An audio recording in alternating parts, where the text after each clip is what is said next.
Students, आज हम class 10th का एक इम्पोर्टेंट चैप्टर केमिकल रिएक्शन जो एक इम्पोर्टेंट रोल रखता है केमिस्ट्री के पार्ट में और आपके 10th के सिलेबस के अंदर उसका अध्ययन करेंगे।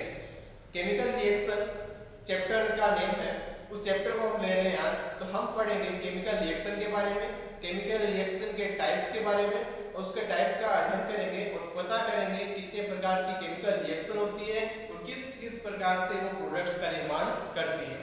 तो हम पहले हमें केमिकल रिएक्शन को समझना पड़ेगा कि केमिकल रिएक्शन क्या होती है, किस प्रकार होती है। उसको जानने के लिए मैंने यहाँ पे कुछ लिखा है, उसको देखते हैं। देखिए, कोई भी केमिकल रिएक्शन होगी, केमिकल रिएक्शन में दो पार्ट्स आवश्यक रूप से पाए जाएंगे। जैसे एक पार्ट उसका रिएक्टेंट्स वाला पार्ट होगा, अभिकारक वाला पार्ट होगा, एक पार्ट उसका प्रोडक्ट्स वाला पार्ट होगा, उत्पाद वाला पार्ट होगा। देखिए, किसी भी रिएक्शन को, किसी भी केमिकल रिएक्शन को करवाने के लिए हमें रिएक्टेंट्स हमारे पास होना बहुत जरूरी है। जब हमारे पास रिएक्टेंट्स होंगे तो वो रिएक्टेंट्स क्या करेंगे, रिएक्शन करेंगे और रिएक्शन करके उसी रिएक्टेंट्स को वो प्रोडक्ट्स में बदलेंगे। जैसे मान लीजिए हमने कोई ए और बी रिएक्टेंट्स ले लिए, वो दोनों रिएक्शन आपस में करेंगे और एक नया मॉलिक्यूल्स हमें बना के देंगे। ए बी कोई मॉलिक्यूल्स हो सकते हैं, एटम्स हो सकते हैं, कुछ भी हो सकते हैं, लेकिन जब वो मिलेंगे, रिएक्शन करेंगे, रिएक्शन करने के बाद में जो भी बनेगा वो एक नया ही दूसरा ही ग्रुप मिलेगा, दूसरा ही प्रोडक्ट मिलेगा, दूसरा ही हमारे पास एलिमेंट्स मिलेगा या मॉलिक्यूल्स मिलेगा। तो हमारे पास रिएक्टेंट्स होना जरूरी है। रिएक्टेंट्स जब दो रिएक्टेंट्स आपस में रिएक्शन करेंगे, रिएक्शन करने के बाद एक प्रोडक्ट का निर्माण करेंगे। जैसे हमारे पास कोई रिएक्टेंट्स होंगे, मैंने रिएक्टेंट्स को इमेजिन किया है कि हमारे पास कोई दो रिएक्टेंट्स है, एक ए है एक बी है। तो मैंने यहाँ पे लिख दिया रिएक्टेंट्स, लिख दिया ए और बी। अब रिएक्टेंट्स है, ये साइन ऑफ एरो है। आपको केमिकल रिएक्शन के अंदर ये साइन ऑफ एरो भी दिखाना पड़ेगा, क्योंकि ये साइन ऑफ एरो के ऊपर अपन ये लिखेंगे कि इसको कितना टेम्परेचर दिया गया है, कितना प्रेशर है, कौन से कैटलिस्ट का यूज किया गया है, उन सभी बातों को हम इस पे लिखेंगे साइन ऑफ एरो के ऊपर, जिससे हमें ये पता चलेगा कि हमने इस केमिकल रिएक्शन के अंदर क्या क्या यूज किया है। तो हमने यहाँ पे रिएक्टेंट दिया, मैंने ए प्लस बी यानी कोई दो रिएक्टेंट्स ले लिए हैं। जब रिएक्शन होने के बाद में यही जो हमारे पास रिएक्टेंट्स थे वो चेंज हो गए, उनका जो रूप था वो चेंज हो गया, वो किस में कन्वर्ट हो गए, सी और डी में कन्वर्ट हो गए। जैसे मैंने कोई ए सब्सटेंस दिया, ए एलिमेंट दिया जिंक, इसको बोलते हैं ZnA, इसको बोलते हैं जिंक लिया। कोई बी रिएक्टेंट्स मैंने लिया, जैसे CuSO4 है, कॉपर सल्फेट इसको बोलते हैं, तो हमने जिंक प्लस कॉपर सल्फेट लिया है, इसकी रिएक्शन करवाई। रिएक्शन करवाने पर हमें मिला ZnSO4 zinc sulphate plus copper. तो आप देख सकते हो हमारे पास हमने जो ए और बी रिएक्टेंट्स लिए थे उससे डिफरेंस आया यहाँ पे प्रोडक्ट। कहने का मींस इतना ही है कि जब भी हम केमिकल रिएक्शन करवाएंगे, केमिकल रिएक्शन के दौरान जो भी सब्सटेंस अपन लेंगे, जो भी एलिमेंट्स अपन लेंगे, वो रिएक्टेंट्स के अंदर जो होंगे और प्रोडक्ट्स के अंदर जाकर वो चेंज हो जाएंगे, किसी भी फॉर्म में वो चेंज हो सकते हैं। इसी आधार पर हम केमिकल रिएक्शन का ये मेन तो जो थोड़ा बहुत बेसिक है वो आपने यहाँ पे समझा है।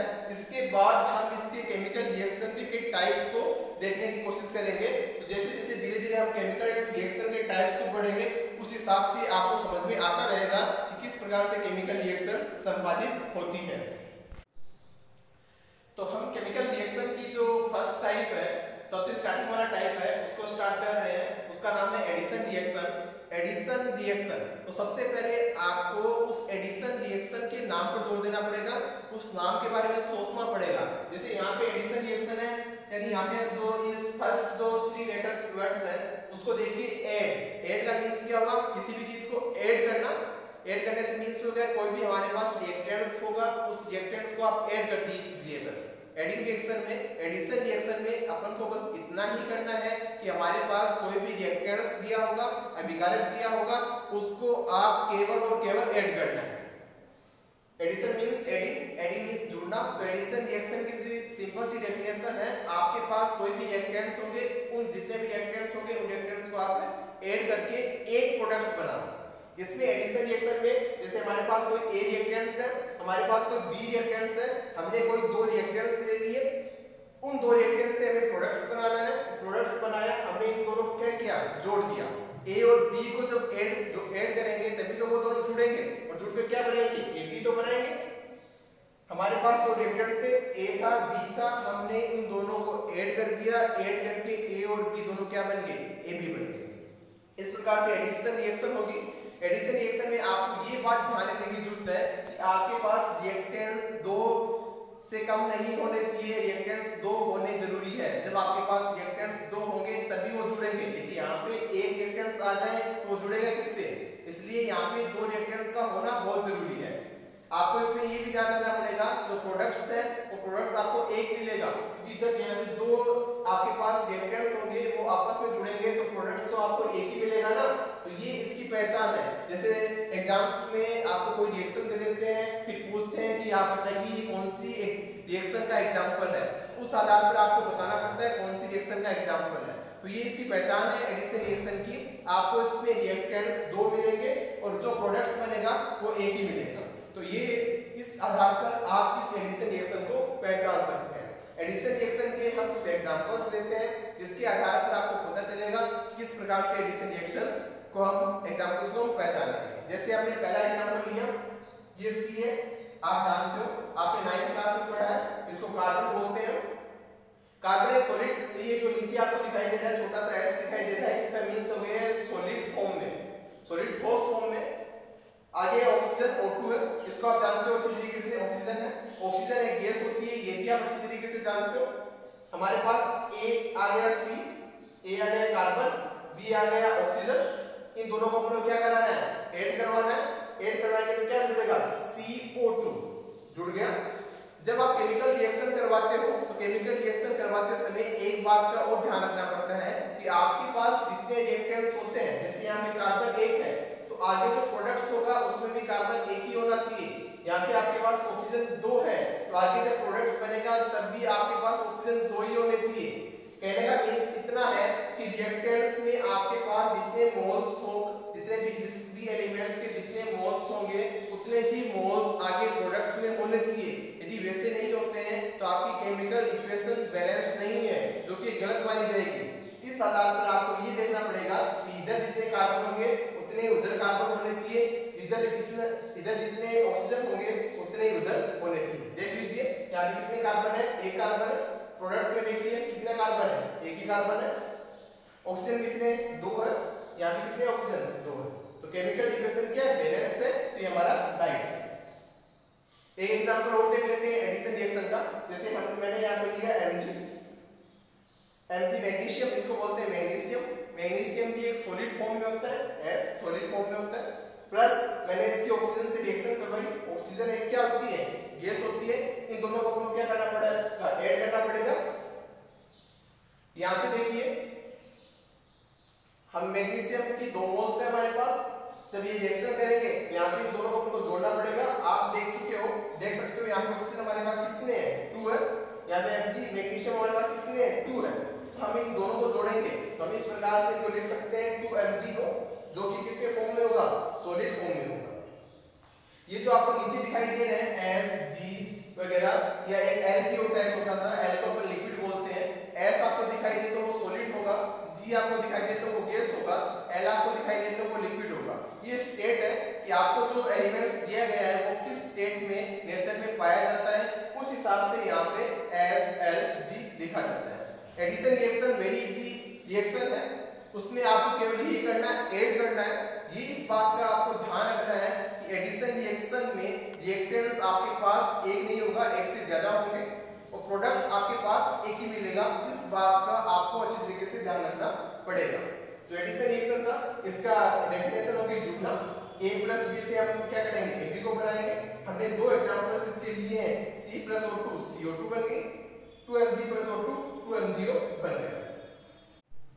जो केमिकल रिएक्शन थी उसका हमने एडिशन रिएक्शन पढ़ा, फर्स्ट टाइप पढ़ा। अब हम सेकंड टाइप जो डिस्प्लेसमेंट रिएक्शन है उसको स्टार्ट कर रहे हैं। डिस्प्लेसमेंट आपको बस इतना ही करना है कि आपको जो भी नाम दिया जाए उस नाम को आपको ध्यान से देखना है। जैसे आपने एडिंग रिएक्शन, एडिशन रिएक्शन में क्या देखा था, ऐड करना देखा था, उसी प्रकार डिस्प्लेसमेंट को देखिए। डिस्प्लेसमेंट मतलब स्थिति चेंज हो जाएगी, पोजीशन चेंज हो जाएगी। आपको जो रिएक्टेंट्स दिए जाएंगे उसकी पोजीशन यदि चेंज हो जाए तो उसको आप कह सकते हो डिस्प्लेसमेंट रिएक्शन, विस्थापन अभिक्रिया। इसका अपन एग्जांपल्स लेके देखते हैं कि क्या होती है डिस्प्लेसमेंट रिएक्शन। जैसे मेरे पास ए बी है, हमारे पास कोई दो रिएक्टेंट्स है, जो जुड़ चुके हैं, ऐड हो चुके हैं पहले से, इसलिए ए बी बन चुका है। हमारे पास एक और रिएक्टेंट्स है, कोई सी है, हमने क्या किया, ए बी और सी को जोड़ने का प्रयास किया, इन तीनों की रिएक्शन करवाने की कोशिश की। अब हम इसको एक मान सकते हैं, इसको एक मान सकते हैं। हमने इन दोनों की रिएक्शन करवाने की कोशिश की, इसलिए हमने बीच में प्लस का साइन दे दिया। अब प्लस का साइन दे दिया है तो दोनों में क्या होगी, रिएक्शन होगी। और जब डिस्प्लेसमेंट रिएक्शन है उसमें जब रिएक्शन होगी तो ये ए बी में से कोई एक हटेगा, कोई एक रिएक्टेंट हटेगा, वो सी के साथ जाके जुड़ जाएगा। कहने का मीन है यहाँ से या तो ए हट सकता है, ए हटेगा तो एस सी बन जाएगा, बी हटेगा तो बी सी बन जाएगा, जो भी हटेगा वो सी के साथ जाके जुड़ जाएगा। जैसे इस रिएक्शन में मैंने क्या किया, इस ए को जोड़ दिया सी के साथ, इमेजिन कर रहा हूं मैं अभी, ए को मैंने निकाला, ए को जोड़ दिया सी के साथ, तो एस सी बन गया प्लस बी बन गया। हमने क्या किया, हमारे पास कोई रिएक्टेंट्स था, ए बी था, हमारे पास एक और रिएक्टेंट्स मैंने लिया, सी ले लिया। अब रिएक्शन होगी तो इसमें से एक निकलेगा और इसके साथ जुड़ जाएगा, तो यहाँ पे ए सी हो गया, यहाँ पे बी हो गया। समझ गए? इसको एग्जांपल से समझते हैं। एक डिस्प्लेसमेंट रिएक्शन का हम एग्जांपल लेके देखते हैं। जैसे मैंने एग्जांपल लिया CuSO4 कॉपर सल्फेट प्लस मैंने एग्जांपल लिया जिंक का। जैसे यहाँ पे मैंने क्या लिया, AB लिया है, तो मैंने यहाँ पे एक तो कॉपर लिया है, Cu को कॉपर बोलते हैं, SO4 को सल्फेट बोलते हैं, तो मैंने यहाँ पे AB ले लिया, ये AB हो गया। ये जिंक है, इसको मैंने C के रूप में ले लिया। इनके चार्ज देखते हैं, जैसे Cu है, इसके ऊपर चार्ज पाया जाता है +2, इसको मैंने इमेजिन कर लिया B। SO4 है, इसके ऊपर चार्ज पाया जाता है -2, इसको मैंने इमेजिन कर लिया A। और जिंक है वो C। देखो इसको मैंने मान लिया A, इसको मैंने मान लिया B, इसको मैंने मान लिया C। देखिए AB के अंतर्गत एक तो प्लस का चार्ज है, एक माइनस का चार्ज है, तो जब प्लस का चार्ज और माइनस का चार्ज मिलेगा तभी कोई मॉलिक्यूल्स बनेगा। यहाँ पे जिंक के पास क्या चार्ज होता है, +2 चार्ज होता है, तो ये +2 वाला चार्ज किससे जुड़ सकता है, माइनस वाले चार्ज से जुड़ सकता है, तो ये जिंक इस SO4 -2 से जुड़ेगा।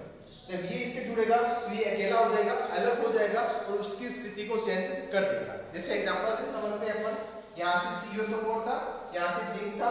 अब जो आपका एक तो कॉपर होता है और एक जिंक होता है, जिंक है वो ज्यादा एक्टिव होता है, ज्यादा रिएक्टिव होता है कॉपर से। ज्यादा एक्टिव होने के कारण ये क्या करता है, जो सल्फेट है उसको लेके चला जाता है, उसको आगे रिएक्शन में जब प्रोडक्ट बनता है तो उसको लेके चला जाएगा। जैसे यहाँ पे CuSO4 है, जिंक के साथ रिएक्शन हुई, ये जिंक सल्फेट के साथ जुड़ेगा तो क्या बना रहेगा, ZnSO4 बना रहेगा, और बाकी क्या रह जाएगा, Cu रह गया, Cu अलग हो गया। तो हमने यहाँ पे इसको क्या माना था, इसको माना था A, इसको क्या माना था हमने B, इसको क्या माना था हमने C, तो ये A C के साथ जुड़ गया, ZnSO4 बन गया, प्लस ये जो Cu है वो बाकी रह गया और B बन गया। जिस प्रकार से हमने ऊपर वाला एग्जांपल्स लिखा है उसी प्रकार से ये हो चुका है। इसमें क्या हुआ, Zn ज्यादा रिएक्टिव होने के कारण Cu के साथ जो सल्फेट था उसको हटा के अपने पास ले जाता है। इसी कारण से यहाँ पे जो सल्फेट था उसकी स्थिति चेंज हो चुकी है, उसकी पोजीशन चेंज हो गई है, क्योंकि पहले तो वो किसके साथ था, कॉपर के साथ था, बाद में वो किसके साथ चला गया, जिंक के साथ चला गया। तो इस प्रकार से जब स्थिति चेंज हो जाए तो उसी को हम बोलते हैं डिस्प्लेसमेंट रिएक्शन या विस्थापन अभिक्रिया। तो डिस्प्लेसमेंट रिएक्शन है, इसमें क्या होगा, हमारे पास कोई AB होगा, इसमें इसको पहचानने के लिए आपको ये देखना पड़ेगा कि हमारे पास कोई AB होना चाहिए, एक उससे जुड़ने के लिए दूसरा एलिमेंट होना चाहिए, C होना चाहिए। जब ऐसी कंडीशन बनती है, एक तरफ हमारे पास कोई दो मॉलिक्यूल्स, एक मॉलिक्यूल्स में कोई दो एलिमेंट्स वगैरह हो और एक अदर अलग पड़ा हो, इस प्रकार की जब स्थिति बनेगी तो आप उसको कह सकते हो कि ये डिस्प्लेसमेंट रिएक्शन है। एडिशन रिएक्शन और डिस्प्लेसमेंट रिएक्शन हमने इस वीडियो में समझा।